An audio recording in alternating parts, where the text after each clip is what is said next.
JavaScript JavaScript JavaScript চলে এসেছি JavaScript নিয়ে ছাড়। তো চলে এসেছে জাভাস্ক্রিপ্টের নতুন ভিডিও নিয়ে। ফার্স্ট ভিডিও এটা ইন্ট্রোডাকশন ভিডিও, এরপর আরও আস্তে আস্তে খুব সুন্দর একটা সুন্দর করে ভিডিও আসবে জাভাস্ক্রিপ্টের। তো এটা ইন্ট্রোডাকশন ভিডিও। আমার ইন্ট্রোডাকশনটা প্রথমে দিয়ে দিই। আমার নাম সৌরভ অ্যান্ড তোমরা দেখছো RGT এডুকেশন। এটা জাভাস্ক্রিপ্টের ভিডিও শুরু। আমার ফোনে নোটিফিকেশন বাজছে, সরি। জাভাস্ক্রিপ্টটা আমরা কেন ইউজ করব? দেখো, ওয়েবে ওয়েবে यानी ওয়েবসাইট তৈরিতে website back end front end, এখন তো সব কিছুতে জাভাস্ক্রিপ্ট ইউজ হয়, কিন্তু স্টার্টিংয়ে ফ্রন্ট এন্ডে ইউজ হতো। এখন তো নোট জেএস চলে এসছে, এক্সপ্রেস জেএস চলে এসছে, অনেক রকম জেএস চলে এসছে। তো সেইগুলোকে শিখতে হবে। তার জন্য আগে বেসিক জাভাস্ক্রিপ্ট বেসিকটা জানতে হবে আমাদের। বেসিক থেকে বেশি জানতে হবে। ওকে, তো শুরু করে দিই। জাভাস্ক্রিপ্টটা কে প্রথমে ক্রিয়েট করেছে? জাভাস্ক্রিপ্টটা অ্যাকচুয়ালি ফাদার অফ জাভাস্ক্রিপ্ট বলা হয় ব্র্যান্ডন ইজকে, এবং এটা কন্ট্যাক্ট দিয়েছিল ফার্স্টে নেটস্কিপ, যেটা এখন মজিলা হয়ে গেছে, মানে মজিলা ব্রাউজার। তোমরা শুনে নিশ্চয়ই মজিলা ফায়ারফক্স ব্রাউজার। এবং অ্যাকচুয়ালি এটা কিন্তু একটা ওপেন সোর্স বলতে পারো জাভাস্ক্রিপ্ট, তো অসুবিধা কিছু নেই। এবং এটা রান টাইম, দেখো রান টাইম এনভায়রনমেন্টে বোঝার জন্য আগে বুঝতে হবে জাভাস্ক্রিপ্টের ইঞ্জিনটা। তো জাভাস্ক্রিপ্ট ইঞ্জিনটা কি? দেখো, প্রত্যেকটা ব্রাউজারে আলাদা আলাদা জাভাস্ক্রিপ্ট ইঞ্জিন আছে। যেরকম মজিলার জন্য হচ্ছে স্পাইডার মাঙ্কি আছে, ক্রোম V8 ইঞ্জিন ইউজ করে, এবং এইচ হচ্ছে চাকরা চাকরা তোমরা বলতে পারো ইঞ্জিন ইউজ করে। তো ইঞ্জিনটা কি ভেবে নাও যে এইটা হচ্ছে ব্রাউজার বা ক্রোম এর মধ্যে কিছু কোড লেখা আছে। অবভিয়াসলি এই কোডটা C++ দিয়ে লেখা হয়। ইয়ানি তুমি বলতো যদি আমি ক্রোমের যে ইঞ্জিনটা, ক্রোমটা তৈরি হয় C++-এ, ঠিক আছে। এবং এই তো অ্যাকচুয়ালি C++ কোড লেখা হচ্ছে ক্রোম, কিন্তু ওর মধ্যে জাভাস্ক্রিপ্ট রান করছে, এটা ভাবার বিষয়। তো কি করেছে লজেন্সের মধ্যে মেন তো আমাদের আইটেম লজেন্স, কিন্তু ওর মধ্যে কিছু র্যাপিং করা থাকে। মানে কি, ধরো এটা আমার লজেন্স, ঠিক আছে, এটা লজেন্স। একে আমি র্যাপ করব।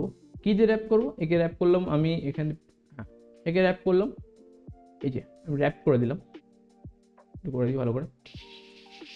এই যে র্যাপিং করলাম, এই র্যাপিংটাই হচ্ছে আমাদের জাভাস্ক্রিপ্ট, যেটাকে আমরা নোড জেএস জানি। মানে কি, আমরা যখন রান করছি তখন এ কি করছে, এর ভেতরে যে C++-এর যে কোডটা আছে, সেখান থেকে কিছু কোড নিয়ে নোড জেএস ক্রিয়েট করছে, এবং সেটাই হচ্ছে আমাদের ব্রাউজারে ব্যাকএন্ডে রান হচ্ছে। এবং এইটাই হচ্ছে আমাদের V8 ইঞ্জিন। V8 এইটা লেখ, হ্যাঁ, V8 ইঞ্জিন বা বলতে পারো তোমরা স্পাইডার মাঙ্কি, লেখা যাচ্ছে না পেন্টে, সরি, স্পাইডার মাঙ্কি, তো চাকরা, এইগুলো হচ্ছে আমাদের V8 ইঞ্জিন। আশা করি তোমাদের বোঝাতে পেরেছি কি বাংলা কথা। এইটা হচ্ছে একটা বক্স, মানে এখানে হচ্ছে ধরে নাও এই যে বক্সটা দেখতে পাচ্ছ, এটা হচ্ছে ক্রোমের কোড, এবং এর চারপাশে যে র্যাপিং করা যে কোডটা আছে সেটা হচ্ছে নোড জেএস। ওকে, আপাতত এইটুকুনি জানো। এর গভীরে জানতে গেলে মাথা উড়ে যায়। যেরকম পাইথনের জন্য কিছু সোর্স আছে, রান টাইম এনভায়রনমেন্ট আছে, সেরকম হচ্ছে জাভাস্ক্রিপ্টের রান করার জন্য তার জন্য রান টাইম এনভায়রনমেন্ট আছে, সেটা হচ্ছে নোড জেএস। অবভিয়াসলি জাভাস্ক্রিপ্ট শিখতে গেলে আমাদের এখন নোড জেএস আলাদা করে ইনস্টল করতে হবে না, কারণ অলরেডি ব্রাউজার সেটা আমাদের প্রোভাইড করছে। সেটা ক্রোম হয়ে যাক বা মজিলা হয়ে যাক, যাই হয়ে যাক। অ্যান্ড হ্যাঁ, তোমরা যদি চাও আলাদা করে নোড জেএস ইনস্টল করতে পারো। তার জন্য তোমরা গুগলে লিখতে পারো নোড জেএস / চলে এসছে এই নোড জেএস, এখান থেকে তোমরা গিয়ে ইনস্টল করে নিতে পারো। JavaScript actually high level language কি? এখন হাই লেভেল ল্যাঙ্গুয়েজটা কেন বলা হয়? বেসিক্যালি হাই লেভেল ল্যাঙ্গুয়েজ তখনই বলা যায় যখন তোমার যে কোডটা লিখছো সেটা ইংলিশে হবে, easy to learn, easy to রাইটও হতে পারে, এবং এটা অ্যাকচুয়ালি হার্ডওয়্যার থেকে ডাইরেক্ট কানেক্টেড নয়, এর জন্য ইন্টারপ্রেটার থাকতে হবে বা কম্পাইলারও থাকে। তো জাভাস্ক্রিপ্টের ইন্টারপ্রেটার থাকে, যেরকম সি, পাইথন এগুলোতে কম্পাইলার থাকে। ইন্টারপ্রেটার কম্পাইলার মধ্যে পার্থক্য কি? তো কোড আছে, বেগে চলে গেছে, আই এম সরি, বাট এটা ম্যানেজ করে নাও। এই লাইন কিছু কোড আছে। ইন্টারপ্রেটার কি করবে? এই পরপর লাইন, এক একটা লাইন পড়বে আর রান করবে, এক একটা লাইন পড়বে আর রান করবে। বাট কম্পাইলার কি করবে? ও পুরোটা আগে পড়ে তারপর রান করবে।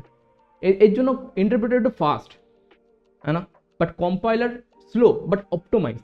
কেন? ধরো ধরো আমার এই এতগুলো লাইন কোড আছে, এর মধ্যে সাপোজ কিছু লাইন আমি এমন কিছু লিখছি যার জন্য আমার হয়তো এরর আসতে পারে, বাট কম্পাইলার কি করবে, এই লাইনটাকে পড়বে, পুরোটা পড়বে, পুরোটা পড়ার পর যে লাইনটা আমার কোনো সাবজেক্টের নয় সেটা কি করবে, সেটাকে স্কিপ করে বাকি লাইনগুলো রান করবে। বাট ইন্টারপ্রেটার কি করবে, ইন্টারপ্রেটার এই লাইনগুলো পড়বে, যেই দেখছে এখানটা ওর কোনো এরর খাচ্ছে ও এখানে গিয়ে থেমে যাবে, ও বাকিগুলো রান করবে না। এটাই হচ্ছে ইন্টারপ্রেটার অ্যান্ড কম্পাইলারের মধ্যে অসুবিধা। বাট সুবিধা এই তো ইন্টারপ্রেটার একটু ফাস্ট হয়, কারণ এর পরপর লাইন পরে আর রান করে, এবং কম্পাইলার রাগের পরে পুরো রিড করে লাইন, তারপরে তার অপটিমাইজ করে দেয়। বাট তোমরা এর স্পিড বুঝতে পারবে না যে এত এমবিপিএস স্পিড যাচ্ছে, ওর আসতে এত এত টাইম লাগে, এরম না। তোমরা কিছু সেকেন্ডে তফাৎ বুঝতে পারবে না, বুঝতে পারবে একমাত্র আমাদের মেশিন। চলো, তো এই নিয়ে তো ভাবার কিছু নেই।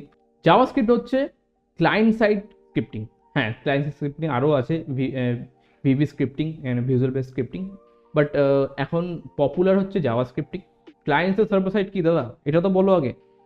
তো ক্লায়েন্ট সাইড হচ্ছে যেটা তোমরা যে ওয়েবসাইটটা দেখতে পাচ্ছ না, একটা ওয়েবসাইট খুলতে হয়ে গেলে চলো google.com খুলে রাখি, এই যে দেখছো যে google.com লেখা আছে, এই যে ইন্টারফেসটা দেখতে পাচ্ছ, এইটা ফ্রন্ট এন্ড বা ক্লায়েন্ট সাইড স্ক্রিপ্টিং, যেটা আমাদের প্রোভাইড করছে, আমরা যে ক্লায়েন্ট, তোমরা ক্লায়েন্ট। অ্যান্ড সার্ভার সাইড কি, যেখান থেকে ডেটাগুলো ফ্লো হচ্ছে। সাপোজ আমি এখানে লিখছি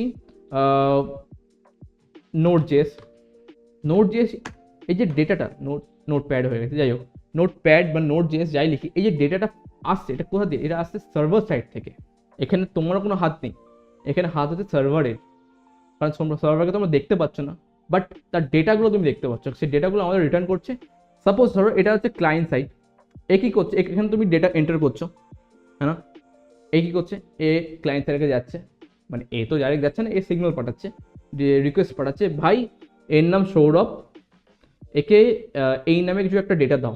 তো এ কী করছে, এ যাচ্ছে সার্ভারের কাছে, রিকোয়েস্ট পাঠাচ্ছে, সার্ভার কী করছে, সার্চ করছে, হ্যাঁ সৌরভ নামে এই ডেটা আছে, ওকে এই আসতে বলেছে, তো এই কী করছে, সার্ভার কী হচ্ছে, ফ্রন্ট এন্ডে মানে ক্লায়েন্টের কাছে যাচ্ছে, গিয়ে ডেটাটাকে মানে রিকোয়েস্টটা, তার রিপ্লাই পাঠাচ্ছে, এবং সেটাই তোমাকে ডিসপ্লে হচ্ছে।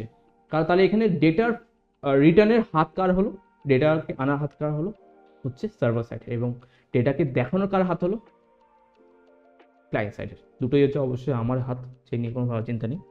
বাট ফালতু চান্স, থ্যাংক ইউ। তো তো ক্লায়েন্ট সাইড সার্ভার সাইডের মধ্যে তফাৎ কি, আশা করো তোমরা বুঝে গেছো। অ্যান্ড এর থেকে ভালো এক্সপ্লেন হয়তো কেউ করতে পারবে, বাট আমার হয়তোই ভালো লেগেছে। তো আমি এখানে কি লিখেছি, client side VB script, JavaScript, এবং সার্ভার সাইড কিছু কিছু আছে, যেরকম পিএইচপি আছে, .NET আছে, পাইথন আছে, পাইথন খুব পপুলার ল্যাঙ্গুয়েজ, তোমরা শুনেছো। তো জাভাস্ক্রিপ্ট, পাইথন, এখন তো জাভাস্ক্রিপ্টে অনেক চলে আসে, যেরকম এক্সপ্রেস.js চলে এসেছে, যেটা সার্ভার সাইড। জাভাস্ক্রিপ্ট এখন অল ওভার সব জায়গায় ইউজ হয়, তো জাভাস্ক্রিপ্টকে একটু একটু একটু ইম্পর্টেন্স দাও, কারণ ওয়েবে টিকে থাকতে গেলে, অ্যাকচুয়ালি ওয়েবে জীবনটাকে এগিয়ে নিয়ে যাওয়ার জন্য তোমাদের জাভাস্ক্রিপ্টটা খুবই দরকার। তো আজকে শুধু জাভাস্ক্রিপ্ট জাস্ট থিওরি বা কিছু কথাই তোমাদের সঙ্গে আলোচনা করলাম, জাভাস্ক্রিপ্টটা কি, কেন ইউজ করব। এরপর আমরা শুরু করবো জাভাস্ক্রিপ্টটাকে রান করা, আস্তে আস্তে কোড লিখে দেখবো জাভাস্ক্রিপ্ট কীভাবে রান করে, ঠিক আছে।